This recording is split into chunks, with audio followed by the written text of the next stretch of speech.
ମୁଁ ମନୋରମା ରଥ ଆଜି ପାଇଁ ମୋ କବିତା ଅଧିକାର। ହସୁଛି ନିୟତି ଖିଲି ଖିଲି ହୋଇ କିଛି ସମୟ, ପୁଣି କାନ୍ଦୁଛି କଇଁ କଇଁ ହୋଇ ଭାଙ୍ଗି ଧୈର୍ଯ୍ୟର ବାଳ।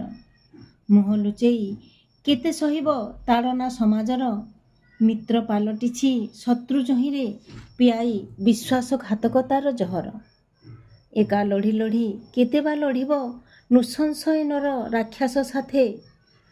କେବେ ବୁଝିଛି କି ବୁଝିବ ଏ ମଣିଷ କୋମଳ ଶରୀର ମଧ୍ୟରେ ସୂକ୍ଷ୍ମ ହୃଦୟର ବ୍ୟଥା ଯେ କେତେ।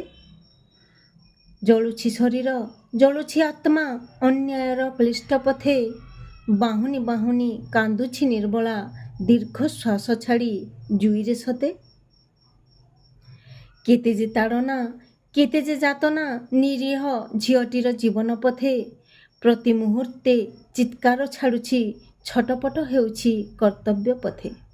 ଭିକାରୁଣୀ ସାଜି ଭିକ୍ଷା ମାଗୁଛି ନ୍ୟାୟର, ଅନ୍ଧ ପୁଟୁଳି ବାନ୍ଧି ନ୍ୟାୟର ଦେବୀ କଲବଲ କେତେ ଯେ କରଇ ଆପଣାର ହୋଇ ବୁଝିପାରୁନାହିଁ ଦୁର୍ବୃତ୍ତର ଷଡ଼ଯନ୍ତ୍ର ଏଇ। ଆଖି ଦୁଇଟିରେ କପଡ଼ା ବନ୍ଧେଇ ଜଳାଇ ଚାଲିଛି ଏ ସାରା ସଂସାର, ନ୍ୟାୟର ଦେବୀ ଖୋଲି ଦିଅ ପଟି ସ୍ୱନେତ୍ରେ ଦେଖ ଦୁଃଖ ବାଳାର। ଶାସ୍ତି ଦେଇ ନିର୍ଦ୍ଦୟୀ ଲମ୍ପଟମାନଙ୍କୁ ଇତିହାସ ବୁକୁରେ ରହୁ ତୁମ ସ୍ୱାକ୍ଷର, ଫେରାଇ ଦିଅ ନାରୀ ଜାତିକୁ ସମାନତାର ସ୍ୱର୍ଣ୍ଣିମ ସମ୍ପୂର୍ଣ୍ଣ ଅଧିକାର। ସମାନତାର ସ୍ୱର୍ଣ୍ଣିମ ସମ୍ପୂର୍ଣ୍ଣ ଅଧିକାର, ସମାନତାର ସ୍ୱର୍ଣ୍ଣିମ ସମ୍ପୂର୍ଣ୍ଣ ଅଧିକାର। ଧନ୍ୟବାଦ।